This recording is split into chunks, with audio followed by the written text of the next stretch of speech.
वैसे तो कनाडा में 10 प्रोविंसेस और 3 टेरिटरीज हैं, बट मेजॉरिटी ऑफ इमिग्रेंट्स जब कनाडा आते हैं तो वो 4 प्रोविंसेस में आते हैं। उसमें सबसे पहले आता है Ontario, Alberta, British Columbia and Quebec.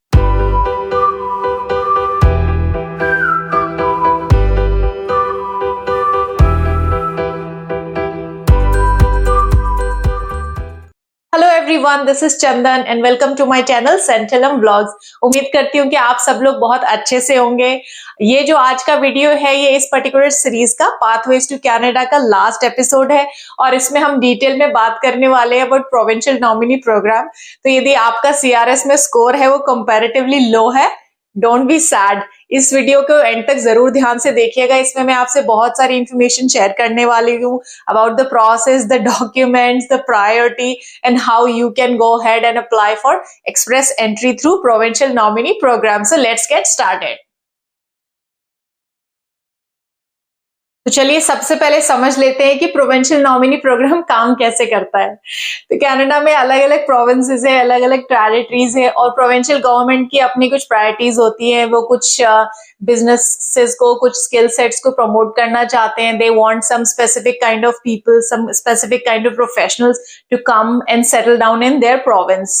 तो आप जिस भी प्रोविंस के लिए अप्लाई करना चाह रहे हैं उसके बारे में पहले से रिसर्च करना, उस प्रोविंस के बारे में जानना समझना, वह कौन सी इंडस्ट्रीज ज्यादा है, कौन सी नहीं है, आपके लिए वहां क्या क्या बेनिफिट्स है, वो बहुत ज्यादा जरूरी है। तो आज हम जिस प्रोग्राम के बारे में बात कर रहे हैं that does not apply to Quebec province. Quebec province के अपने खुद के कुछ अलग प्रोग्राम्स चलते हैं, उसकी गाइडलाइंस, उसका एलिजिबिलिटी क्राइटेरिया, उनके जो लॉज, रूल्स, रेगुलेशंस है, दे आर लिटिल डिफरेंट। मगर उसका जो लिंक है वो आपको मिल जाएगा updated as of March 2023 in the description box below. तो चलिए बात करते हैं कि बाकी के प्रोविंसेस में ये प्रोग्राम कैसे काम करता है। बहुत ही सिंपल से कॉन्सेप्ट है। यहाँ पे आपको प्रोविंशियल गवर्नमेंट को ये एक्सप्रेस करना है, आपका इंटरेस्ट शो करना है कि आप उस प्रोविंस में क्यों इंटरेस्टेड है, आपके पास ऐसी कौन सी स्किल्स है जो उनकी कम्युनिटी में वैल्यू एडिशन करती है, और आपका क्या एजुकेशन बैकग्राउंड है, क्या ऐसा एक्सपीरियंस है, और अकॉर्डिंगली पूरा अपनी प्रोफाइल को, अपने स्किल्स को हाईलाइट करके आप अपना एक एप्लीकेशन वहां पे अपलोड करते हैं, अपना प्रोफाइल क्रिएट करते हैं उनकी वेबसाइट पे। And if they like your application, if they pick up you as an individual, as an applicant, वो आपको एक ईमेल भेजेंगे and you will get certain points।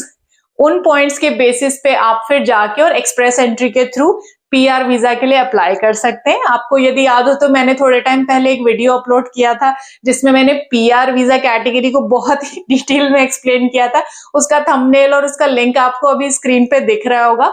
आप वहां जाके और एक्सप्रेस एंट्री के थ्रू अप्लाई कर सकते हैं once you are done with receiving a confirmation letter from the provincial government. जो दूसरी स्ट्रीम है वो ऐसी है कि जब आपने ऑलरेडी पीआर वीजा के लिए अपनी एप्लीकेशन स्टार्ट कर दी है, वहां पे देयर इज एन ऑप्शन जहां पे एडिशनली आप अपना जो इंटरेस्ट है वो कुछ प्रोविंसेस के लिए चेक मार्क कर सकते हैं while you are creating your profile for PR visa category. और बाय एनी चांस उसके थ्रू यदि प्रोविंशियल गवर्नमेंट को आपका प्रोफाइल अच्छा लगता है based on their own criteria, that totally depends कि आपने कौन कौन से प्रोविंसेस चेक मार्क कर रहे हैं जब अपनी प्रोफाइल क्रिएट कर रहे थे। वो आपका एप्लीकेशन जो है आपके पास में एक ईमेल भेजते हैं that yes we like your profile and then you know would you like to go ahead with us. और यदि आप वहां पे कंफर्म कर देते हैं yes, then also you will get some 600 additional points.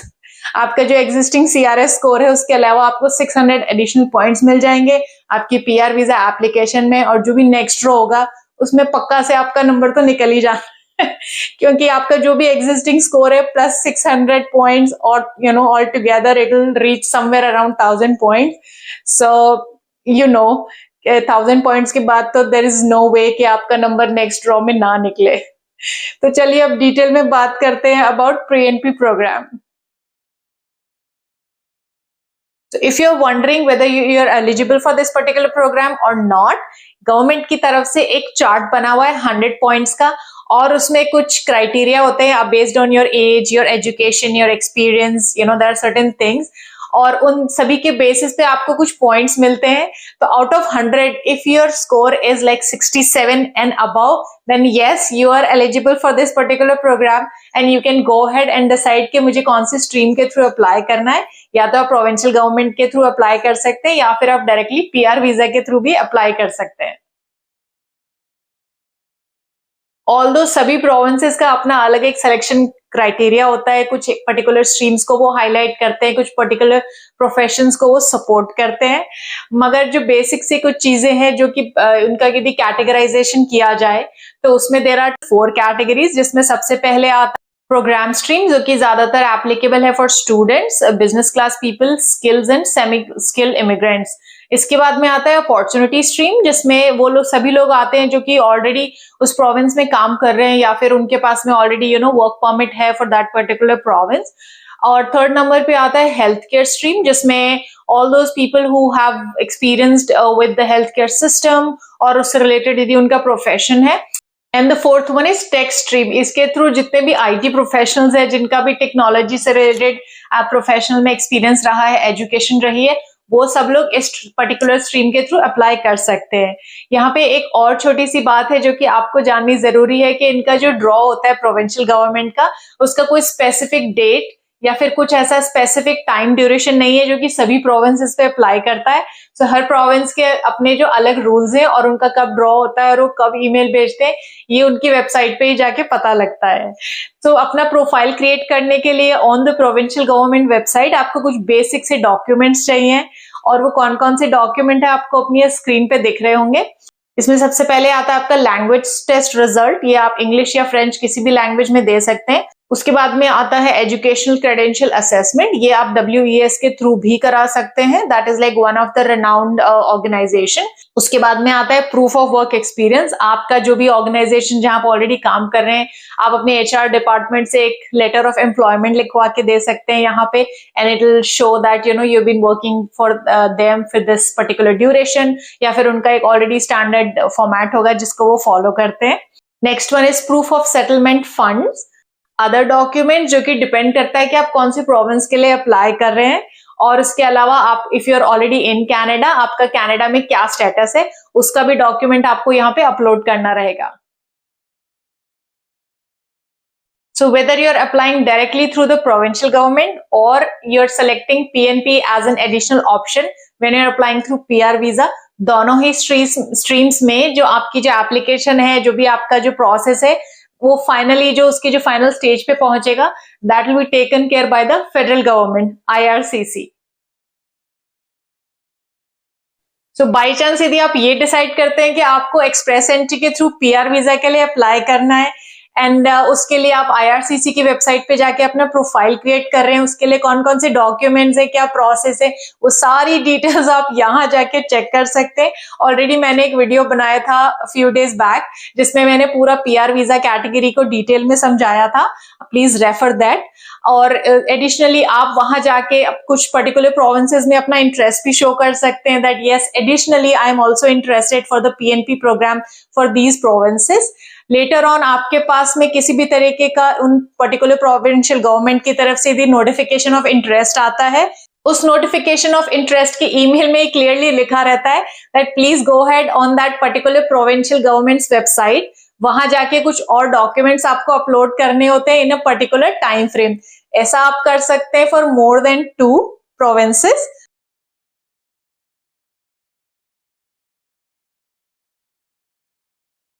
एक बार यदि किसी भी प्रोविंस की तरफ से यदि आप नॉमिनेट हो जाते हैं और आपको 600 पॉइंट्स मिल जाते हैं, जो बाकी की आपकी यदि पैरेलली कहीं भी और किसी भी प्रोविंस के साथ में यदि एप्लीकेशन चल रही थी, वो ऑटोमेटिकली रिजेक्ट हो जाती है। And yes, bye any chance at that stage यदि आपको लग रहा है कि इस पर्टिकुलर प्रोविंस के साथ में आपको आगे नहीं बढ़ना है, जिस प्रोविंस ने आपको ऑलरेडी नॉमिनेट कर दिया है, और आपको किसी और प्रोविंस के साथ में आगे बढ़ना है और आपको लग रहा है कि बहुत ही हाई चांसेस है, देन आपको ये जो पर्टिकुलर नॉमिनेशन है इसको रिजेक्ट करना पड़ेगा, तभी आप किसी दूसरे प्रोविंस के थ्रू आगे बढ़ सकते हैं, and then only they would be able to nominate you. I am sure कि एक बार आपके यदि प्रोफाइल में PNP के थ्रू 600 CRS पॉइंट्स ऐड हो गए, तो उसके बाद में जो एक्सप्रेस एंट्री की नेक्स्ट ड्रॉ है उसमें जो आपका प्रोफाइल है वो मेरिट लिस्ट में एकदम टॉप पे पहुंच जाएगा। एक बार ऐसा हो जाता है और नेक्स्ट ड्रॉ में आपकी एप्लीकेशन पिक हो जाती है, आपके पास में एक कॉन्फर्मेशन ईमेल आएगी from the federal government IRCC department की तरफ से, जिसको हम कहते हैं ITA, invitation to apply. Once you receive invitation to apply, you will get about 60 days duration उस पर्टिकुलर ड्यूरेशन में आपको कुछ और डॉक्यूमेंट्स अपलोड करने रहते हैं, उन सब की डिटेल्स आप जाके यहाँ पे चेक कर सकते हैं, जहाँ पे मैंने पीआर वीजा कैटेगरी के बारे में बहुत ही डिटेल में एक्सप्लेन किया था आपको इन ना डिफरेंट वीडियो। सो एक बार आपके पास में आईटीए आ जाता है, उसके बाद में very soon you will receive your COPR document. उसको बहुत संभाल के रखिएगा, वो बहुत साल तक काम आता है। उसके बाद में आप अपना पासपोर्ट भेज देते हैं स्टैंपिंग के लिए, आपके पास में आपका पासपोर्ट आ जाएगा। प्लीज अपने सारे डॉक्यूमेंट संभाल के अच्छे से एक फोल्डर में पैक करके रख दीजिएगा। आप अपने टिकट्स के ऑप्शन एक्सप्लोर कर सकते हैं, आप अपनी पैकिंग के बारे में पूरा डिस्कशन कर सकते हैं, सारा प्लानिंग आपकी स्टार्ट हो जाती है, ऑल अबाउट पैकिंग। और फाइनली जब आप कनाडा में लैंड करेंगे, you would be meeting border service officer. वो आपसे कुछ बेसिक से क्वेश्चंस पूछते हैं, आपकी आइडेंटिटी को वेरीफाई करते हैं, and on that stage we all can say welcome to Canada. So please understand that PNP is made for particular province और वो पूरी की पूरी कंट्री के लिए एप्लीकेबल exactly सेम वे में नहीं होता है।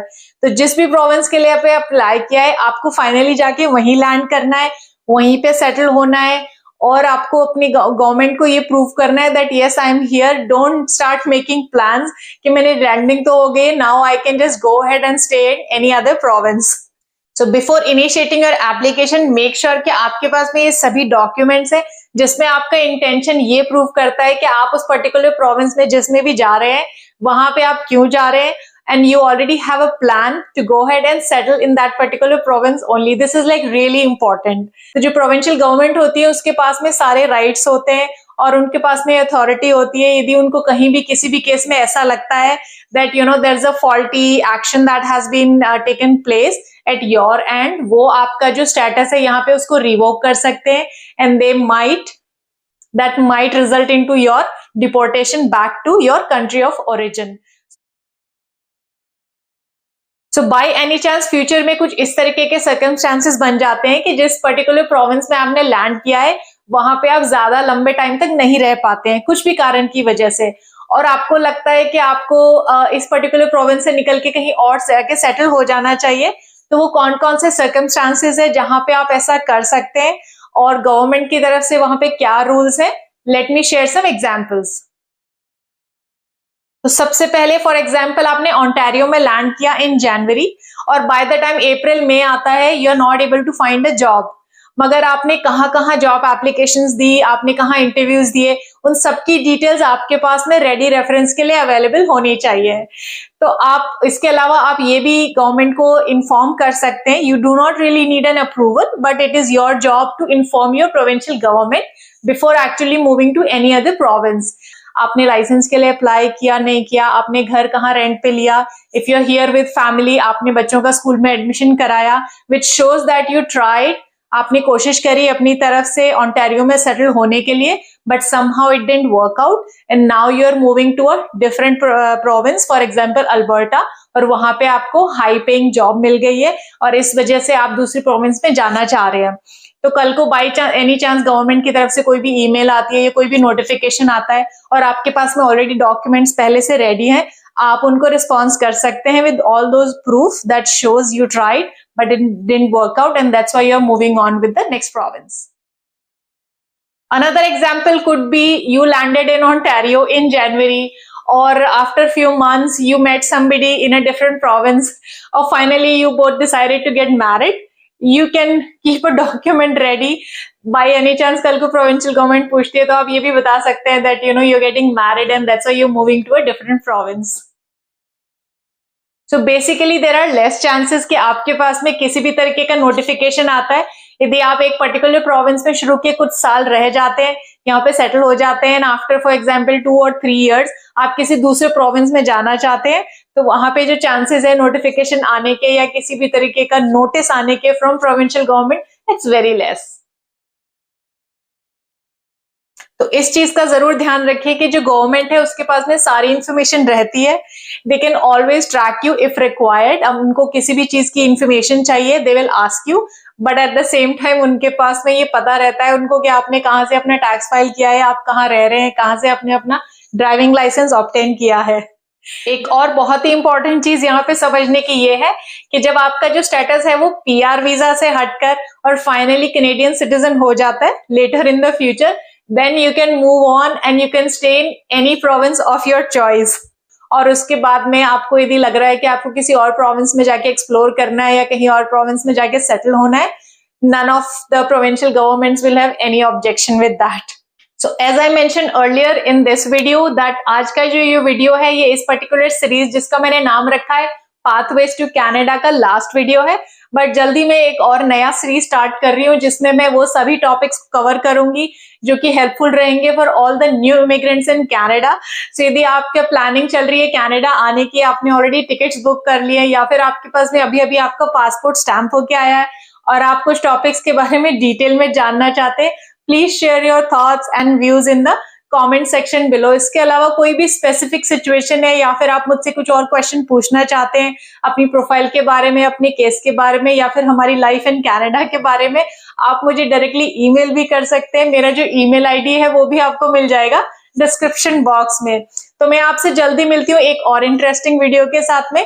तब तक के लिए you take good care of yourself. Bye.